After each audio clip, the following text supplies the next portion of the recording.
Hello, everyone, and welcome to Asian Viewpoints with Mary Sitt. The 1904 World's Fair in St. Louis was created to commemorate the centennial of the Louisiana Purchase, which doubled the size of our nation. The fair featured human innovation and achievement and culture. It had exhibits and rides and even palaces. And did you know that the ice cream cone and iced tea were invented there? Our guest today is Peter Tao, who contributed a chapter in the award-winning book on the 1904 World's Fair. Peter Tao is an architect by profession, and he's a historian by accident. Born to immigrant parents in St. Louis, he co-founded the Missouri Historical Society's Chinese American Collecting Initiative, and the book he co-wrote and contributed to is called The Wonder and Complexity of the 1904 World's Fair. Peter, thanks for being here. Thank you for having me. Peter, your chapter is entitled, Why Should We, the Chinese, Meet at the Fair?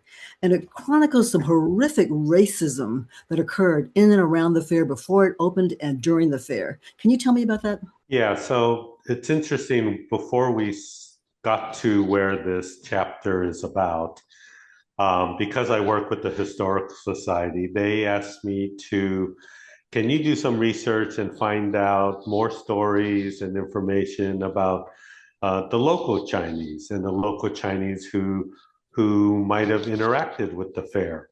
Mm-hmm. So after a long period of struggling between known journals and books, as well as other things that I was just trying to find on my own, I kind of came back to them with the deadline continuing on, saying, I'm not going to be able to say anything about of substantial of substance about the locals, because I'm concluding it's a time when, as the chapter got eventually titled, why would we, the Chinese, want to come to the fair? So, so then you have to understand just the place in history of the U.S. And it was not a welcoming time for any Chinese, going all the way back to the late 1800s. Then, with the 1900 celebration coming up, the U.S. was becoming more of a global power. They wanted to highlight everything they were all about. And then the Chinese were trying to get over some bad global history. In the late 1800s was, of course, the Boxer Revolution is where they were trying to push out the global forces that were occupying China. And so it was basically a coming out party for China. The Qing dynasty basically was still lingering on. And so with the World's Fair, since countries were being invited, it was a time where the U.S. at this exposition would highlight all the global countries around the world. And right. China was then identified as, here's an opportunity. And the Chinese agreed, even though they were conflicted, knowing that their people were being banned. Here we are, the Chinese, for the most part, being banned. So they had to work out agreements with the country and immigration services to allow them to bring a certain number of Chinese to both be performers, supporters, and a handful of craftsmen. They weren't going to bring a whole crew to build it. Okay. That would be sourced locally, but they would need the artisans to come, right, to help to construct the pavilion as designed. And because of the Exclusion Act and the fact that it was federally illegal, there had to be this arrangement on those that could come under this time period. And then for some others who were coming, they then also had to agree to have literally a bond put on their head. So there was $500 bonds put on many of these workers, such that if they didn't oblige, if they tried to leave, then they would basically be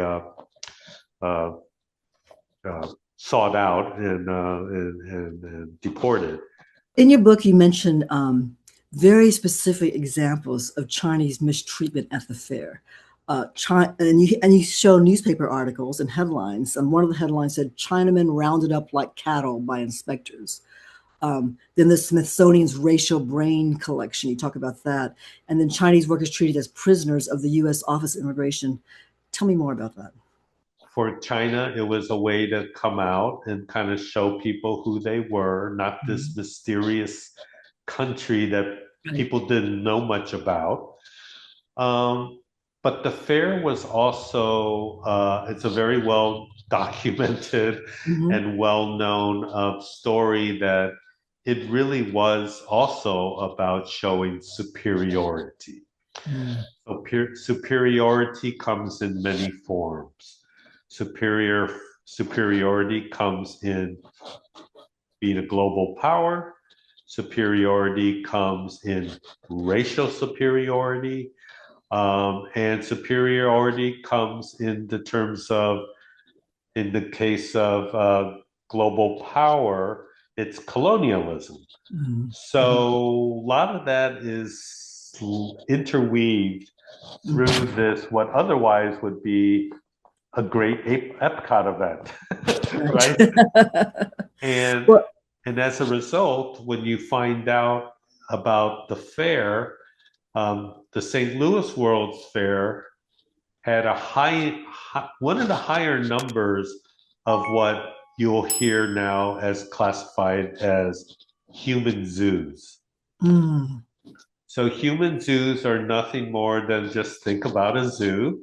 mhm, It's themed areas. And mhm, the themed areas were not about just representing on the higher end the the culture. It was mhm. actually trying to present the primitive side. And so a lot Wow. of these zoos were about showing the lack of advancements of this culture. Look how primitive they are. Peter, your chapter ends with a call to understand and accept immigrants and to fix our broken immigration system. And when I read that, it reminded me a lot of what is going on right now today in current events and the violence surrounding immigration. Can I have your thoughts on what's going on today and what we should do about it, or what we could do about it? Yeah, I mean that's obviously a complex discussion topic that's been going on for decades on how to improve it. I don't know. That's why when mine is a little bit more simplistic from I guess from the storytelling and my personal history point of view. Um, I just look back, and when I do this history, while it's about Chinese Americans, Mhm. I come across so many others throughout history. And Are we just repeating ourselves? History's repeating itself. oh, we're always repeating ourselves. And I think and I guess when I say we need to do something, is we always look at this repeated history on the Mhm. negative portions of it. Mhm. But within each of these cycles, within each of these waves of immigrants, which ultimately started this country, if you Mhm. look at the colonialists and what they were Mhm. coming for and all this stuff, and they were not a homogenous group either. They were a mix of people and religions. Mhm. Um, they found a common goal, or they found common interests, and within each wave of immigrant and within each wave cycle, rather than this negative, there's so many positives of within these groups of people, Mhm. immigrants that have come, that have just made our country.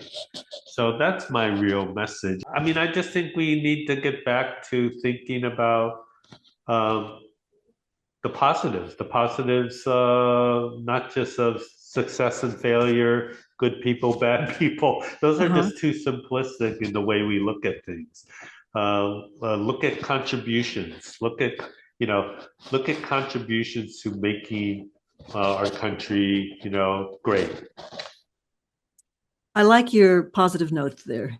Thank you Yeah. so much for the interview and for talking about the book you contributed to, The Wonder and Complexity of the 1904 World's Fair. Thank you very much, Peter. Thank you. If you enjoyed this interview, please click the like button below and be sure to subscribe to this channel so you never miss an episode. I'm Mary Sitch. Thanks for watching, and I'll see you in the next video.